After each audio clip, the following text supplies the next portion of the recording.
in on Mount Suribachi on Iwo Jima, the 5th United States Marine Division fires on Japanese gun emplacements studding the mountain.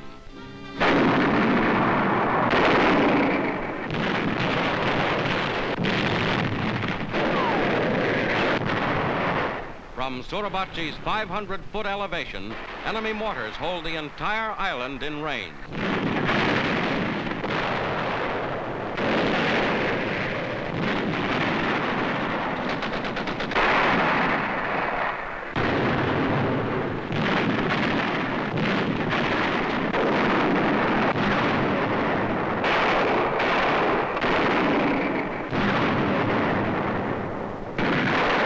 The Navy backs up land artillery, giving cover to the 40,000 Marines fighting on shore.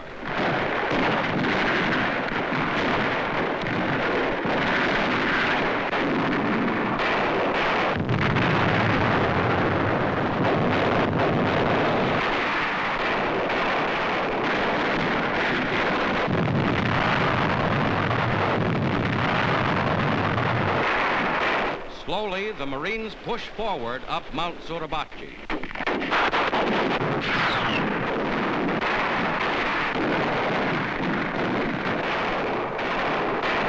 With enemy bullets inches overhead, wounded are cared for by medical corpsmen.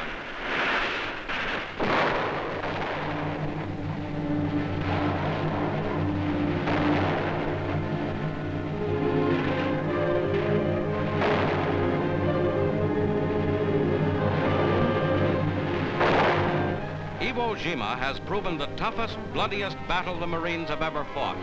To win this tiny 8-square-mile area, 4,000 of them have died, and 20,000 Japanese.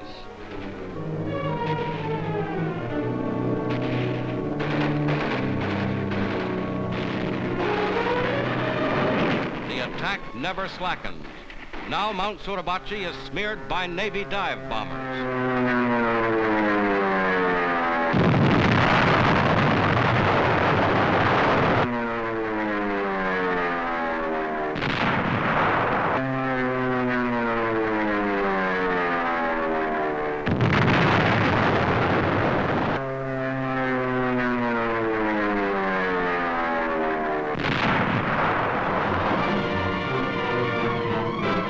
The Marines advance. The Japanese defenders of Iwo were select, specially chosen men, fighting with their army's newest weapons and every advantage of terrain in their favor. Their fortress caves, saturating the island, are wiped out by high explosive.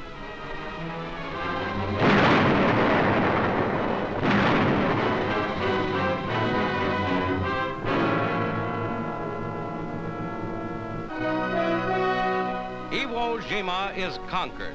Only isolated snipers remain. Its airstrips are already in use by American superfortresses. Atop Mount Suribachi, this flag is 625 miles from Tokyo.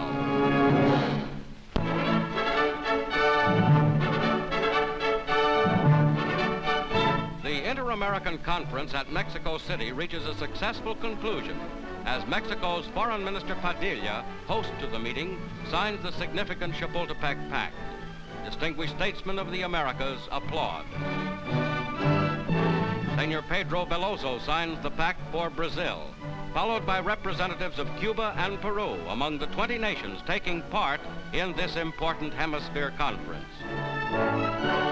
Secretary Stettinius for the United States, reaching firm agreement on principles of hemisphere cooperation, the meeting is a major step toward world security.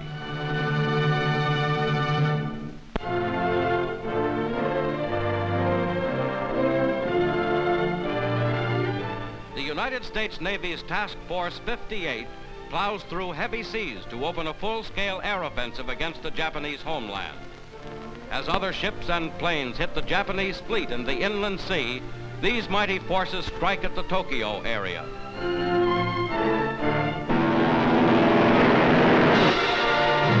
Over 1,200 planes prepare for the attack. Navy and Marine pilots take off into the instant peril of heavy clouds, rain, and snow. Their air mission itself, across the storm-tossed waters and into the gunfire over Tokyo, is an epic of courage and organization.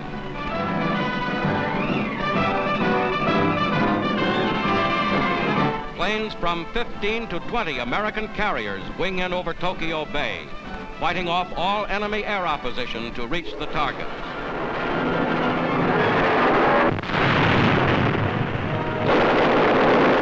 Docks, storage bases, air depots, and ammunition dumps are hit by bombs and bullets.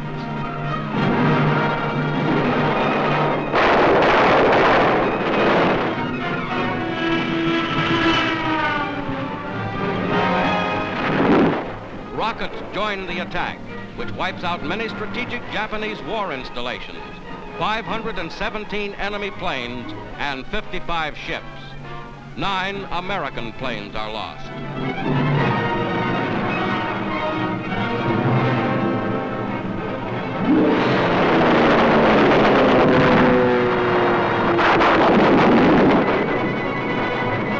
Enemy planes are caught on the ground and methodically destroyed.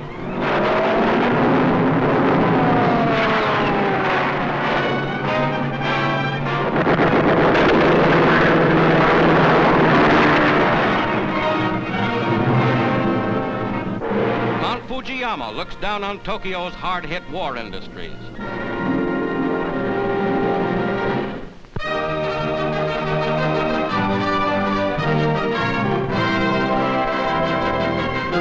Still resisting German forces are rolled back, Allied armies press forward on all fronts toward the heart of Germany. Gigantic traps are sprung along the Moselle and in the Saar as the Russians cross the Oder and the American First Army smashes beyond the Rhine.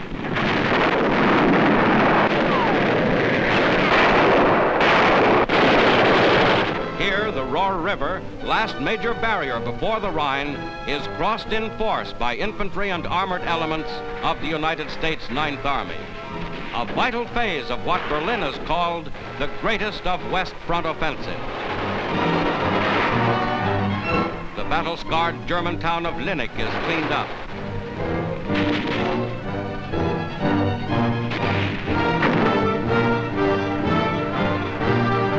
And here at Jülich, still more German soldiers, dead and alive, help swell the enemy's casualty lists.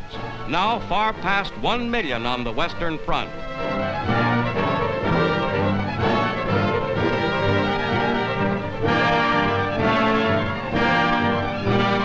Amid a shambles of silence and emptiness, the German people are learning what warfare means.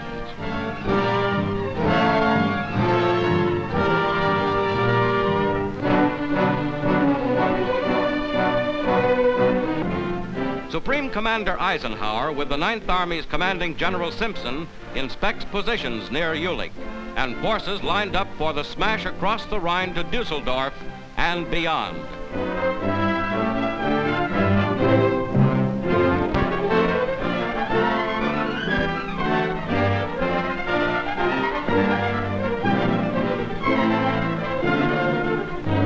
As a security measure, civilians are assembled for questioning, but they are few compared to the mounting toll of captured German soldiers. As the American troops approached the Rhine, they freed thousands of Russian and Polish prisoners, forced into labor battalions by the Nazis. Now, an end to captivity and new Allied friends.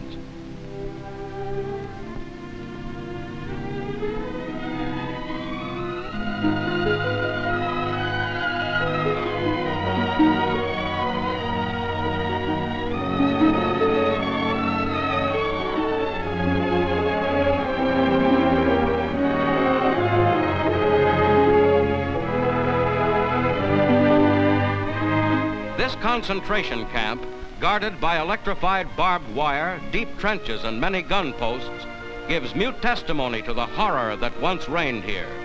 The Nazis, capable of this, are also capable of a desperate last-ditch fight to save their own skins. But their defeat is inevitable.